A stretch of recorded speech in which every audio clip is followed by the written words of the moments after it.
all these points that our dad is making is helping you become a champion in all areas of life. It doesn't just relate to sports, but that's our season right now. But your season could be different right now, but you just got to realize that you're going to have your ups and downs, you're going to have your challenges, you're going to have to let go of things that might hurt more than you've realized. But in the end, you're going to find the right people and you're going to find where you want to be in life.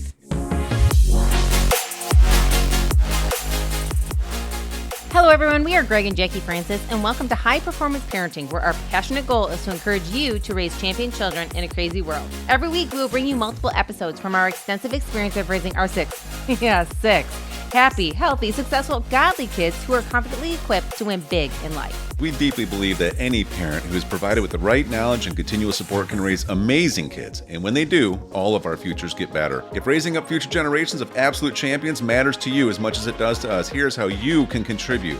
Like and share this podcast with everyone you know. And together, let's embrace this journey of raising champion kids in a crazy world. All right, kiddos. So I think we're going to wrap up this series of this roundtable discussion 2 weeks before sports starts about how to start developing more of a mindset of being a champion, right? This stuff is so good, isn't it? You know, we're just talking about how it's so nice to put this, like we know a lot of these principles because we study success a lot, but being able to actually apply them. So if anybody's listening to this, I know you might be thinking, okay, well, we're learning a lot about what to do for golf and learning a lot about what to do for cross country, but hopefully you're seeing the bigger picture here. That, you know, that I know what will happen. I know in 3-4 years, people are going to start asking us questions like, man, your kids have always done pretty well at sports, you know, so are they just natural athletes? And all of us will look at each other and be like, not even close. See, this is what I dealt with. Because I was never really the most naturally athletic person. I'm always decent at most things, but I have to work pretty hard to be really good at things, you know? And so there's a lot of this that went into it. And then people would ask later after they see you succeeding, and they would almost think that it must have just come easy. I'm like, no, we've been working on it. We've been intentional about this stuff, about how to improve. And what I discovered, and you guys probably already are and will also, this is the best way to do sports, in my opinion. You know, versus just kind of random. We're all going to have fun. We're all going to enjoy ourselves. But when you're trying to bring the best out of yourself, it's so much more fun. You feel so much more accomplished. You feel so much more proud of yourself. You look back and you're proud of your year. That's why when we were talking about wins from last year, you know, did you make the varsity team last year? No, you didn't. But you learned so much. You know, did Elli get her top 10 finishes last year in cross country? No, but you know what? She was able to like get a year of experience in. You know, so there's just so many things that you build on each year, which is huge. So, all right, I'm going to give you guys some things to expect along the way as you're developing this mindset. Okay, again, I know you guys know this, but all this stuff you're learning about sports, you'll apply to every other area of your life as well. Okay, number one, you're going to experience a lot of highs and lows. Okay, it's okay. We already talked about the rule of thirds, right? Just know that probably a third of the time, you are not going to feel like practicing at the standards we've been talking about. Right. You won't feel like it. You just need to do it. Mm-hmm. Okay? But it's okay to not feel like it. Right. That's my point. I don't even know. I would love if somebody can teach me how I can always feel like working hard, practicing, working out, etc., and I'm always excited about it, I am signing up for that program. You know what I'm saying? I just don't think it's realistic. Right. And so you just got to know that there's going to be there's a third of the time you're probably not going to feel like it. So do it anyways to the best of your ability. Okay. There will be times, okay, you guys, this is really important, that you will play your best and you will still lose. Yeah. Okay. Yeah. You will play the round of your life and still not win. Okay. You will run the best race you've ever run, and somebody else still beats you, right? You just got to know that this is it. Now, do you guys remember, have I ever told you about legendary coach John Wooden? I think a little bit. Yeah, so, I mean, he was back, he won like, I don't remember, it was like 10 championships or something for UCLA. You know, this is back when Kareem Abdul-Jabbar was actually one of his players in college. But he's a legendary coach. He just had such good systems, and he had a definition of success, or a simple measure of success for him was peace of mind. And what it meant was, he said, according to Wooden, success is peace of mind, which is a direct result of self-satisfaction in knowing you did your best to become the best you are capable of becoming. They never, and I remember reading this in his book, he never really taught the guys just to win games. He always taught them, you're going to play the best you can.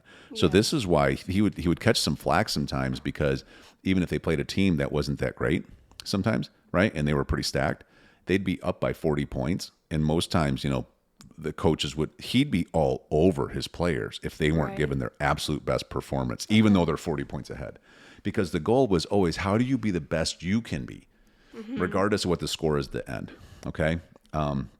Here's an important one. You're probably going to be misunderstood for your discipline and your choice of work ethic, right? What's that mean? And specifically for golf, when you guys go there and you're spending 2/3 of your time actually chipping and putting, do you think the other kids will? No. Probably not, right? They're going to spend 2/3 of their time socializing. Right. Yeah. And I don't mind you guys socializing, but I would give yourself like an hour of work and then socialize before and after, right?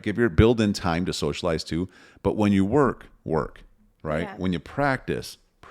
Yeah. Don't have practice, have socialize, because now you're getting pulled down to their level of standards and out of yours, Right. right? You can get a lot done in an hour. Yeah.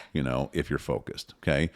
So that's a big one. Just know though, that you probably, because there's, you're going to have to knock 3 players out of varsity. Right. So those players are not going to be working as hard as you. Yeah. And they might start kind of almost trying to make fun of you for your work habit because they're threatened by you. So you understand? Don't let that get to you. We're not trying to fit in. We're trying to stand out. Right. Would you rather be not have anybody ever give you a hard time and you always stay on JV? Or would you rather have to go through a season of people kind of like, not understanding you, but then they give you the respect of being on varsity? For sure, the varsity. Yeah, for sure. Okay. Another one. You're going to be sore. Yeah. Just know there's going to be pain. All of us are sore right now Yeah. from running this week. Yeah. I mean, it's so important. There's Muhammad Ali, right? Who's like world famous boxer. Yeah. He famously said, I hated every minute of training, but I said, don't quit, suffer now, and live the rest of your life as a champion. Yeah. Such a great quote, right? Okay. Here's another one. This one's pretty important. You're going to have bad performances even when you're doing all the right things. Yeah. Like you've been working your butt off, you've been chipping at practice, and you're getting so good at it, and you're just like, I can't wait for this golf match. Right. And then the golf match happens, and you just aren't. It's just not happening. Like it just, like you had a bad day yesterday, Druce. Druce is usually competing for first place in any of our tournaments, and yesterday we called him Stinky Poo Boy because he couldn't get anything. We were trying to switch clubs, we're trying different stuff. We've all had it. But just know though that you're gonna probably still have a couple of bad performances even when you're doing all the right things. It's okay. Okay, it's okay. All right. There's going to be days when you are probably not happy with your coach, your trainer, or your team. Okay? So even with me, like when I was challenging you to run that 1.5 miles under a certain amount of time, and you knew that like you don't want to have to add that extra 1.5 miles on, and there's all that resistance. I think she ran angry that day, angry at her father. That's what she ran angry. Yeah. Yeah. I was like, wait, why? I was also half angry at myself. I was like, why have I not been running harder so far so I would not have to run the extra 1.5 miles? Because I'm supposed to get this certain time. I'm like, why haven't I been training to get under this time so I don't have to run the extra 1.5 miles? Yeah, it's true. There's a great guy he's a former American football player, coach, and athletics trainer, and he said, you can motivate by fear and you can motivate by reward, but both those methods are only temporary. The only lasting motivation is self-motivation. So you're getting a lot of external motivation from me, because I'm equipping you. I'm helping raise up champions here. That's what we're doing. So I'm pushing you and I'm challenging you. But over time, it's got to shift from me doing that into you doing it for yourself, right? Self-motivation is a thing that will take you the furthest. You need external sources of motivation, but only until you can do it yourself. Right. Make sense? Yeah. Okay. All right. And then here's a really positive one. Through raising your standards and actually performing to the best ability you can, you will build a lot of relationships and friendships that probably will last a lifetime. Yeah. I know this, and you guys see me and Mom do this. It's part of our family goals is that we like to surround ourselves with like world-class people, you know? And what I mean by that is like in their character, how they relate to family, that they have dreams, they have ambition, they love the Lord. Like there's just a lot of things. And so you will see that when you train yourself to be self-motivated and work hard at things and have that standard of work ethic and effort and attitude, you will attract other people to you that have the same thing or want to have the same thing. Okay. Now, aren't those way better friends to have in your circle consistently than just random people who don't carry those traits? Right. Yeah. Right. And so just remember, you might be in a season of standing out, but eventually, so let's just say this year, for golf necessarily, you guys are working harder than everybody else. You guys are very disciplined. And like I said, maybe it creates a little bit of like, okay, well, what's their deal? Kind of an attitude thing because you're threatening people. But then you are on varsity. And the next thing you know, because your work habit is so good, now you start becoming the top 3 on varsity. Yeah. Now you're starting to win tournaments. Guess who that attracts? That attracts other schools' top tournament players and varsity players. And next thing you know, these people start becoming your friends. And now, guess what you guys have conversations about? Here's how I'm going to work on my game because I really want to get a top 10 finish in state next year. Right? What are you working on? Hey, do you guys want to go hit a round together? You guys like to practice together a little bit? Right? But now you're hanging out with other people who they have your same kind of work habit. Yeah. They have your same kind of discipline. They don't relate to everybody else who's just there just to kind of goof around also. Right? And now this whole new friend group becomes such a bond because honestly, there's a reason there's a saying it's a little lonely at the top. Yeah. Because usually most people don't understand you. Yeah. I will tell you, it's not fully true. That's only like the very, very top of something. But when you're like in the top percentage of people, I think it's one of the greatest levels of camaraderie for friendship that exists in sports. Yeah. It's people who work hard, try hard, and compete. Like there is so much common ground between people like that. It's so fun to hang out with. Yeah. It's so fun. So just keep that in mind. Yeah. You might have to leave some, I'm not saying this to be judgy, you might have to leave some average work habit people behind in order to move into the group of people that you really want to spend some time. Right. All right. Who has some last thoughts here on this? Okay. Yeah. I mean, I feel like you can definitely see this in any place in your life. Like better relationships come when you do better in different areas because you attract what you're putting forth. So whether it's sports, whether it's, you're working on yourself, whether it's church, whatever it is, whatever area in your life that you're pressing forward, other people are going to want to press forward with you. So I think this is really cool. Yeah, it's really good. Anyone else? Yes, Abbie. Abuelita.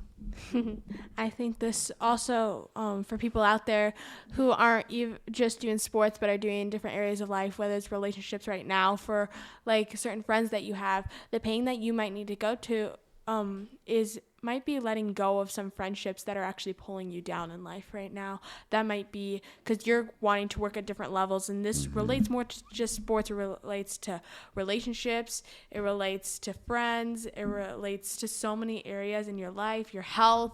Or your like spiritual. Sorry, my mind went blank. Thank you. It went blank for a second. Okay. All these points that our dad is making is helping you become a champion in all areas of life. It doesn't just relate to sports, but that's our season right now. But your season could be different right now. But you just got to realize that you're going to have your ups and downs. You're going to have your challenges. You're going to have to let go of things that might hurt more than you've realized. But in the end, you're going to find the right people, and you're going to find where you want to be in life. Yeah, super, super well said. Thank you. Okay. Anybody else? Any other thoughts? D-Wagon? Any thoughts? No, I think that was pretty well said. Okay. Are you excited about this year? Yes. Okay. Yes. I'll tell you guys as we wrap this up. First of all, nice job. We just did 6 podcasts in a row, so you guys are awesome at that. This is how we're spending our Saturday. But, why do we do it? We do it because we want to serve other people, And so as we're growing, why not invite other people into our lives to be able to experience this as well? And I love it. And I'm very proud of you guys because, you're not only learning, but you are applying and you're getting better all the time. You guys don't see it as much. It's like the whole thing when you're starting to get on a workout plan or something and you look at yourself every day, you don't really notice the change. Somebody hasn't seen you for 6 months. I was just telling all you guys, like, I'm looking at you. I'll play golf yesterday, and I'm just like, all these muscles and veins are popping out of your out of your legs, and your waist are like, so small around, and you guys are in such great athletic shape right now, and I don't even think you even realize it, right? But you kind of notice that on each other too, don't you? Yeah. Like I watch any of you guys walk, it's just like all these leg muscles, kaboom, kaboom, kaboom, kaboom. I'm just like, it's almost a little intimidating. I'm like, wow. Look at these like world-class athletes out here. And I'm just really proud of you because it just goes to show that you have been working. And of course, we're always bumping our standard up a little bit, but we're enjoying the journey too, right? Yeah, and what's so nice is that we're all in this together. That's right. We are. And we always will be. Yes. Always and forever. Love you guys. Love you. Hey everyone, thanks for listening and thanks for your love and support. We hope that today's episode added tremendous value to you and your family. It would mean so much to us if you would partner with us on our mission of helping parents around the globe raise champion children in this crazy world. To do so, simply take a moment to like and share this podcast with everyone in your network. See you next time.